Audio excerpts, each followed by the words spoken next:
नमस्कार, आईसीएस के YouTube channel पे आपका स्वागत है।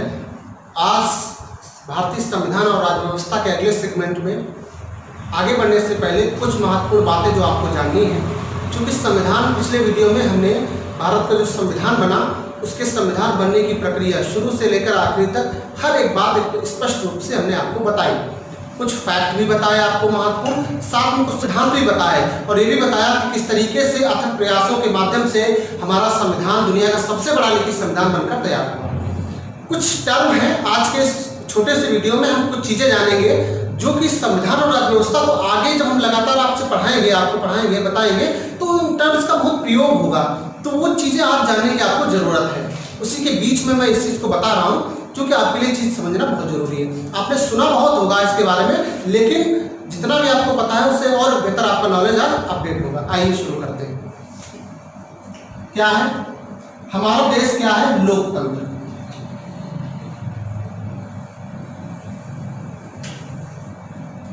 लोकतंत्र के कितने पायदान होते हैं, ये लोकतंत्र के कितने स्तंभ हैं, ये आपने अक्सर पढ़ा होगा, सुना होगा। तो कहा जाता है कि लोकतंत्र के 4 स्तंभ हैं। कौन कौन से? पहला स्तंभ लोकतंत्र का वो आपका क्या है? कार्यपालिका। क्या है? कार्यपालिका, जिसे हम एग्जीक्यूटिव बोलते हैं। दूसरा क्या है? विधायिका। क्या है? विधायिका। विधायक नहीं, विधायिका। इसे हम क्या बोलते हैं? लेजिस्लेचर। इसे हम क्या बोलते हैं? लेजिस्लेचर। क्या है? लेजिस्लेचर। तीसरा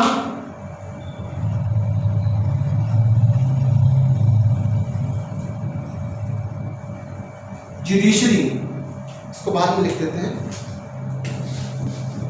तीसरा क्या है? जिसे हम लोग बोलते हैं क्या? न्यायपालिका। न्यायपालिका इंग्लिश में से क्या बोलते हैं? जुडिशरी। और चौथा मोस्ट इंपॉर्टेंट जो आजकल 2020 में, जिसने हम तो ये कहेंगे कि चौथा स्तंभ 2020 में बिल्कुल लड़खड़ा गया है, कतई विकलांग हो गया है, दिव्यांग हो गया है। चौथा वाला विकल्प, नाम इसका क्या है? मीडिया। 2020 की मैं बात कर रहा हूँ कि जो मीडिया है इसको बहुत लड़खड़ाया हुआ है। देश के तमाम समस्याओं का समाधान अगर चाहिए ना, सत्ता और सरकार के गलत अगर कोई नीतियां हैं, उन नीतियों के विरोध करने का सबसे बड़ा जो साधन है वो क्या है? मीडिया। लेकिन आजकल मीडिया पूरी तरीके से डट आप समझ चुके होंगे। इसे हम प्रेस भी कह सकते हैं। ठीक है, चलिए।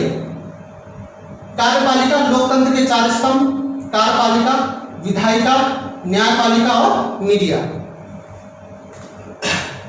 चारों चीजों के बारे में समझते हैं।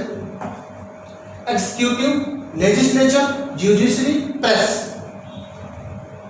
चारों शब्द हैं, सुना तो होगा आपने, जानते भी होंगे। लेकिन भारतीय संविधान और राज्य व्यवस्था का जब पूरा हम पढ़ रहे हैं ये क्रम, इस क्रम में इसकी बहुत जरूरत पड़ेगी। आइए आज इसको विस्तार से जानते हैं, समझते हैं, जानते हैं कि किस तरीके से भारतीय लोकतंत्र में पूरा जो भारत का संविधान का, जो देश में सरकारी सिस्टम का जो ताना माना है, भारत में जो संसदीय प्रणाली का ताना माना है, ये ताना माना किस तरीके से बुना गया है। आइए जानते हैं, समझते हैं। सबसे पहले अभी चारों चीजें हैं, इसका आप स्क्रीनशॉट ले सकते हैं इसके बाद में।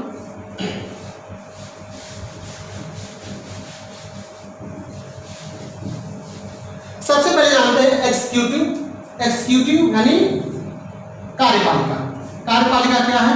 भारत के राष्ट्रपति, भारत के उपराष्ट्रपति,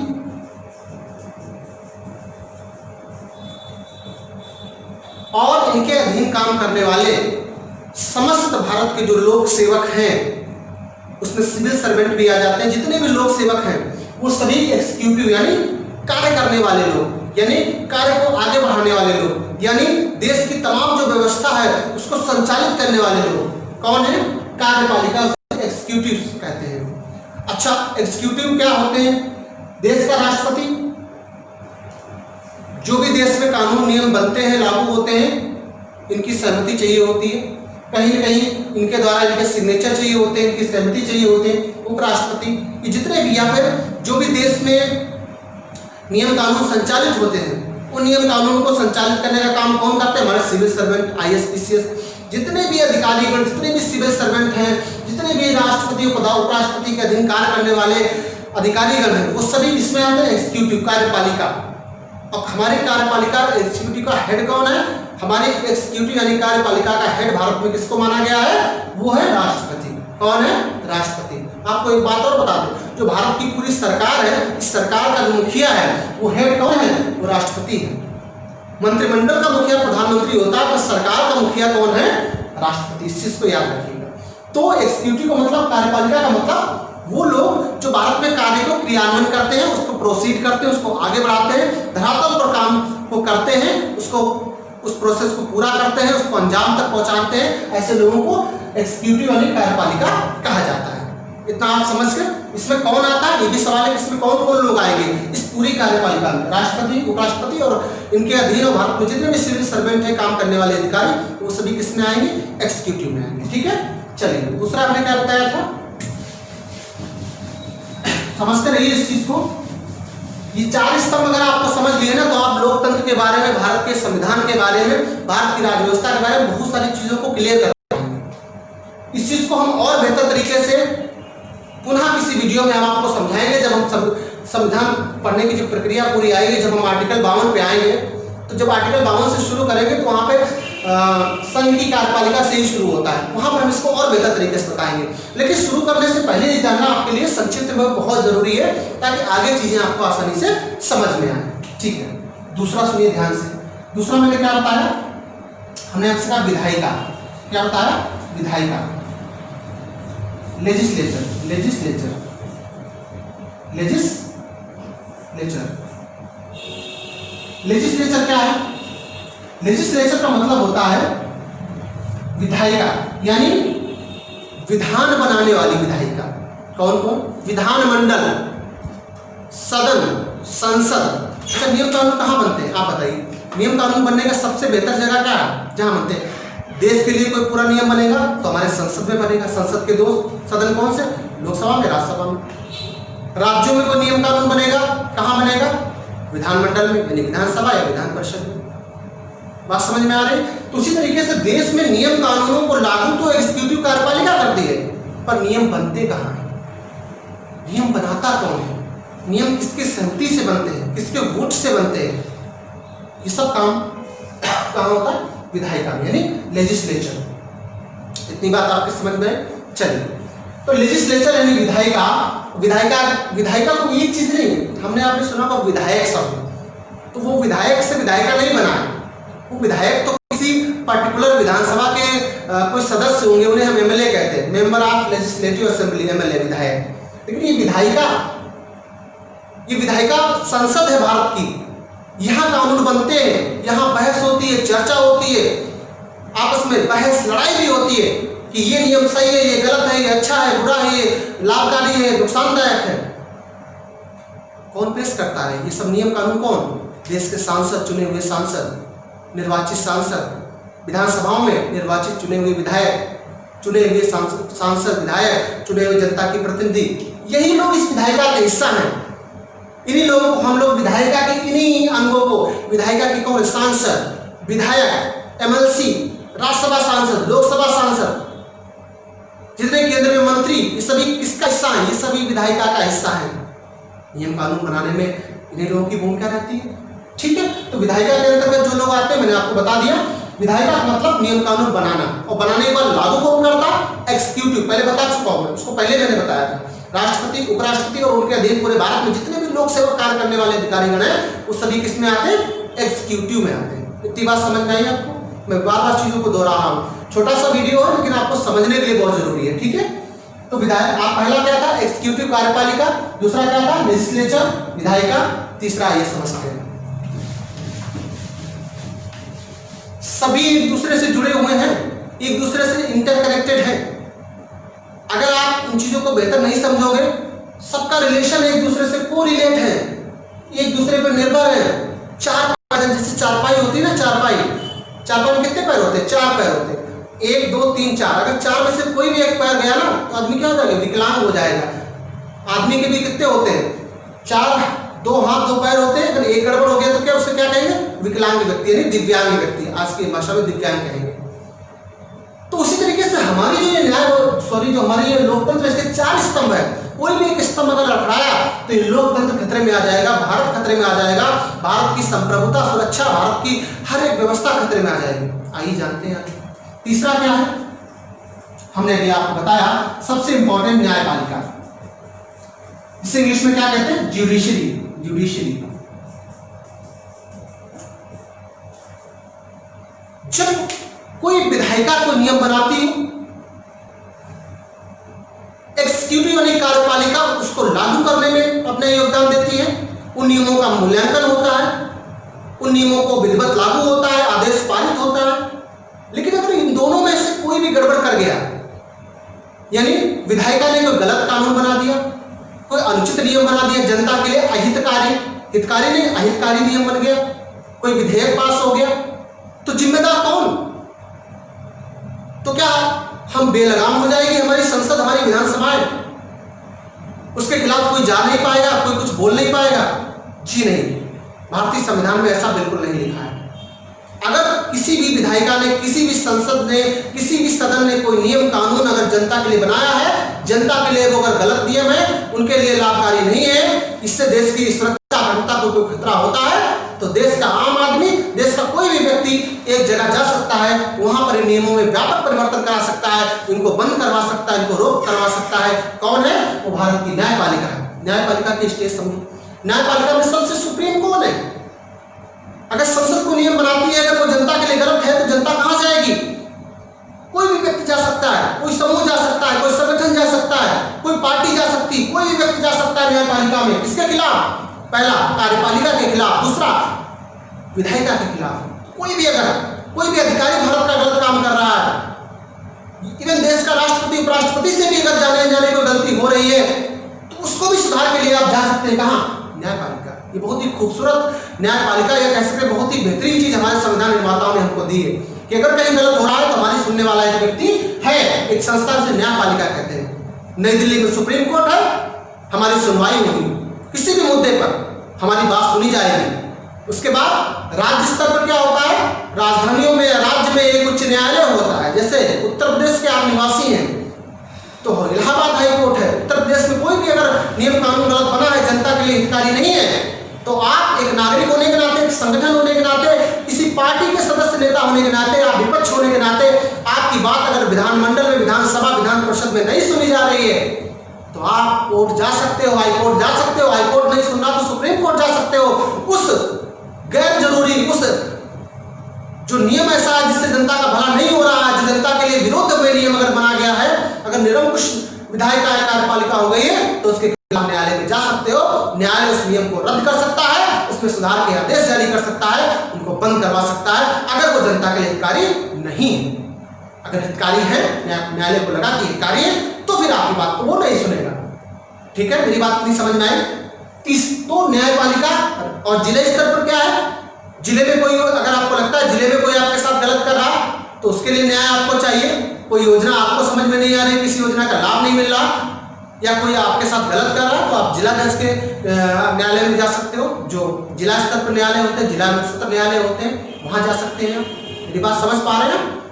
तो यानी पहला मैंने क्या बताया, एग्जीक्यूटिव कार्यपालिका, जिसमें कि सारे अधिकारीगण, सारे देश के राष्ट्रपति और उपराष्ट्रपति सभी लोग आते हैं। उसके बाद लेजिस्लेचर, संसद, विधानसभाएं, अगर कोई गलत कानून पारित करते हैं, कोई भी गलत कार्य होता है इनके द्वारा, तो आप उनके खिलाफ कहां जा सकते हो? न्यायालय में जा सकते हो। इस चीज को याद रखना।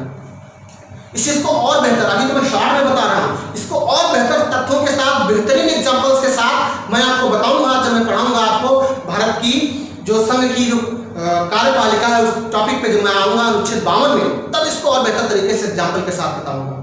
और फिर जब मैं न्यायपालिका बनाऊंगा तब मैं न्यायपालिका के बारे में और बेहतर तरीके से बताऊंगा। अभी संक्षिप्त में जान लीजिए, तो तीनों चीजें आप जान लें। चलिए आगे बढ़ते हैं। चौथा है, इसके बारे में क्या है, राजनीति की बातें नहीं कर रहा हूं, लेकिन चूंकि हम जो भी पढ़ रहे हैं उसका सीधा ताल्लुक हमारी राजनीति से है, तो जाहिर सी बात है, एक बात और याद रखिएगा, देश की राजनीति में अगर आपका प्रत्यक्ष अप्रत्यक्ष भूमिका नहीं है, अगर आपकी भूमिका नहीं है तो समझ लीजिए आप एक जागरूक नागरिक नहीं है। आज देश में जो भी बनता है नियम, जो भी देश में घटित हो रहा है, ए से लेकर जेड तक, सुई से लेकर पहाड़ तक कोई भी घटना हो रही है तो उसमें सबसे अहम भूमिका है भारत की राज्य व्यवस्था की, भारत की राजनीति की, भारत के लोकतंत्र के, जो हमारे यहाँ तंत्र में शासन कर रही सरकार की। तो सीधी बात है कि अगर कोई भी चीज़ हमारी कमजोर है तो उसके लिए हमको दो शब्द बोलने ही होंगे, उसके खिलाफ आवाज खड़ी ही करनी होगी। हम बात करते हैं लोकतंत्र के चौथे स्तंभ की, यानी fourth pillar of Indian democracy, that is media. इसे प्रेस भी कहते हैं और इसे हम मीडिया, प्रेस, क्या हम कह सकते हैं कि जो जनसंचार के माध्यम या हमारे यहाँ की जो वो तंत्र जो तीनों को, ऊपर के जो तीनों क्रम मैंने बताए हैं, कौन? सबसे पहले बताया आपको एग्जीक्यूटिव यानी कार्यपालिका, दूसरा मैंने आपको क्या बताया, दूसरा एग्जीक्यूटिव के बाद में विधायिका जिसे हम लोग बोलते हैं लेजिस्लेचर, और तीसरा न्यायपालिका।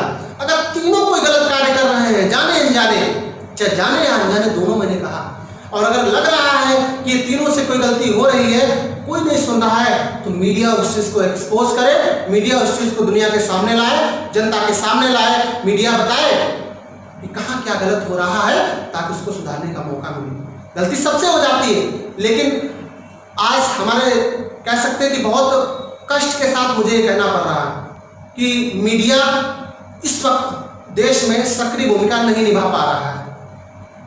मीडिया देश के ज्वलंत मुद्दों को नहीं दिखा रहा है। मीडिया सिर्फ कुछ ऐसे मुद्दे दिखा रहा है जिनका जनता से कोई सरोकार ही नहीं है। क्या कारण है आप सब लोग बेहतर तरीके से जानते होंगे, वो अलग चर्चा का विषय है। लेकिन अगर देश का राष्ट्रपति से लेकर देश के सुप्रीम कोर्ट के न्यायाधीश से लेकर देश के विधायक, सांसद, मंत्री, प्रधानमंत्री, कोई भी व्यक्ति अगर जाने अनजाने कुछ गलत कर रहा है तो याद रखिएगा उस गलती को सुधारने के लिए, उस गलत कदम को बंद कराने के लिए, उस गलत योजना को बंद कराने के लिए, या फिर उसको जनता के सामने एक्सपोज करने के लिए देश की मीडिया को आगे आना पड़ेगा, तभी व्यवस्था में बदलाव होगा। सभी एक दूसरे से क्या है, कोरिलेट है, सभी एक दूसरे से क्या है, एक दूसरे से जुड़े हुए हैं। इस चीज को हमें समझना पड़ेगा। चलिए आगे समझते हैं। अब इन चारों को हम फिर से एक बार लिख लेते हैं और बेहतर तरीके से समझने की कोशिश करते हैं। मुझे उम्मीद है कि आपको ये चीजें समझ में आ रही होंगी। पहला मैंने क्या बताया आपको, कार्यपालिका। क्या बताया, कार्यपालिका, एग्जीक्यूटिव। दूसरा क्या बताया मैंने आपको, विधायिका। क्या बताया, विधायिका। तीसरा क्या बताया मैंने आपको, न्यायपालिका। क्या बताया, न्यायपालिका। और चौथा क्या बताया मैंने आपको, मीडिया। अब देखिए ना भाई साहब, हम आपसे क्या कहें, सभी लोग सुनिए ध्यान से, सभी लोग, जो भी लोग इस वीडियो को देख रहे हैं, आपके घर में तख्त या चारपाई होगी ना, अगर उसका एक भी पाया टूट जाए या चरमरा जाए तो क्या होगा, आप उस पर सही से लेट नहीं पाएंगे, सही से बैठ नहीं पाएंगे, दिक्कत होगी ना। चारों चारपाई सही होनी चाहिए।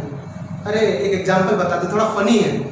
बरसात के महीने में अगर अपनी चारपाई छत पे डाल दो, वो भीग जाए ना, तो उसका एक कोना उठ सा जाता है, कितनी दिक्कत होती है ना, एक कोना उसका गड़बड़ा जाता है, अच्छे से लेट नहीं पाते, बैठ नहीं पाते। सोचिए भारतीय लोकतंत्र के चार पाए हैं, एक भी पाया गड़बड़ा गया ना, मकान का चार अगर पिलर पे मकान है, पिलर टूट गया ना तो तिरछा हो जाएगा, गिरने की संभावना प्रबल हो जाएगी। तो वैसे ही कार्यपालिका, विधायिका और न्यायपालिका, मीडिया, सभी को मजबूत होना जरूरी है। और कोई अगर कार्यपालिका से अगर कोई गलती हो रही है तो विधायिका की उसकी चर्चा होनी चाहिए। विधायिका ने कोई गलत नियम बनाया है तो कार्यपालिका उसको क्रियान्वयन न करे, और विधायिका कार्यपालिका दोनों से अगर इनसे गलत नियम बन गया, गलत कानून बन गया, गलत नीति बन गई, तो कार्यपालिका अगर उसको मान लिया आगे भी बढ़ा रही है किसी कारणवश, तो तुरंत देश की जनता के हित में न्यायपालिका को खुद आगे आकर सक्रिय होना पड़ेगा और उस चीज को रोकना होगा अगर जनता कहीं चाहते हैं तो। और अगर इन तीनों में कोई लोचा है, कोई घालमेल है, तीनों में अगर कोई गड़बड़ी है, पता चला ये भी इससे मिल गए, ये भी इनसे मिल गए, कुछ भी देश में हो सकता है, ऐसा नहीं है। दुनिया में बहुत ऐसे उदाहरण हैं कि तीनों में गड़बड़ हो जाए ना तो उनको राइट टाइम करने का अधिकार देश की मीडिया को है। दिखाइए ना इनके कृत्य कि कौन गलत कर रहा है, क्या गलत कर रहा है। लेकिन ये मीडिया अगर जागरूक है, ये मीडिया जनता के सारों को दिखा रही है, जनता से जुड़े हुए मुद्दों को दिखा रही है, वास्तविकता को देश और जनता के सामने सामने ला रही है तभी मीडिया सक्रिय है, तभी मीडिया की इसकी भूमिका है, वरना इसे हम पेड मीडिया का दर्जा देंगे। जो सरकार कहेगी वो मीडिया दिखाए, जो न्यायपालिका कहेगी वही मीडिया दिखाए, जो अधिकारी कहे वही मीडिया दिखाए, तो ऐसी मीडिया को बिकी हुई मीडिया कहते हैं, वो मीडिया नहीं होती है। तो मीडिया से देश की एक ही अपेक्षा होती है, मीडिया सरकार की तारीफ करने के लिए नहीं बनी होती है, सरकार की पीठ थपथपाने के लिए नहीं बनी होती, याद रखिएगा। क्योंकि सरकार की पीठ थपथपाने वाले बहुत लोग हैं। मीडिया को वो चीजें दिखानी है जो कमजोर चीजें हो रही हैं, जो गलत हो रहा है, जो पीड़ित वंचित वर्ग है उसके साथ अन्याय हो रहा है, उसको दिखाना है। सरकार की वाहवाही नहीं दिखानी है। सरकारें आती जाती रहेंगी, आम जनता की बात कौन सुनेगा? तो मीडिया की भूमिका बन जाती है, याद रखिए। और मीडिया भी गड़बड़ कर रहा है तो बताइए किसकी जिम्मेदारी? अब आप सोचिए कि मीडिया ही गड़बड़ कर रहा है, इसके भी देश में 4 बड़े चैनल है, चारों बिक गए, 4 बड़े पेपर अखबार चारों बिक गए, कौन जिम्मेदार होगा? फिर क्या होगा? तो फिर वही हाल है ना कि पूरे कुएं में भांग पड़ी है। कहावत कही है लंका में सब 52 गज के, वही हाल हो जाएगा ना, लंका में सब 52 गज के। तो ये चारों के बीच समन्वय जरूरी है, तालमेल जरूरी है, चारों के बीच कोऑर्डिनेशन बहुत जरूरी है। और चारों में से कोई भी अगर गड़बड़ कर रहा है तो बाकी 3 का कर्तव्य बनता है उसको राइट टाइम करें। मुझे उम्मीद है इस छोटे से वीडियो में आप भारत की कार्यपालिका, लोकतंत्र भारत एक है, लोकतांत्रिक देश में सरकार चलती है, लोकतांत्रिक तरीके से चुनी हुई सरकारें आती हैं, तो इसमें कार्यपालिका, विधायिका, न्यायपालिका और मीडिया चारों की भूमिका समझ गए होंगे। इतना जानने समझने के बाद इसको मैं और बेहतर तरीके से पढ़ाऊंगा। कब? जब मैं लगातार अनुच्छेद पढ़ाऊंगा तब मैं और बेहतर तरीके से बताऊंगा, बहुत सारे एग्जांपल्स बताऊंगा, रेलेवेंट एग्जांपल बताऊंगा, 2020 में क्या चल रहा है देश दुनिया में बताऊंगा। इसके बहुत सारे एग्जांपल, बहुत सारे ऐसे एग्जांपल बताऊंगा कि आप दंग रह जाएंगे। लेकिन अभी फिलहाल इतना जान लीजिए कि चारों की भूमिका देश के विकास में, देश के नागरिकों के उत्थान में, देश की समग्रता, एकता, अखंडता के निर्माण में, देश के विकास करने के लिए, या फिर कहें इस लोकतंत्र को मजबूत करने के लिए सबसे जरूरी क्या है? चारों का मजबूत होना। अगर एक भी पाया कमजोर है तो दिक्कत वहीं शुरू हो जाएगी। मुझे उम्मीद है कि इस सेगमेंट में आप लोगों ने चारों चीजों के बारे में बेहतर से जाना होगा, और अच्छा लगे तो लाइक करिए, शेयर करिए, कमेंट करिए। मिलते हैं इसी भारतीय संविधान और राज्य व्यवस्था के अगले सेगमेंट में। तब तक के लिए बहुत बहुत धन्यवाद।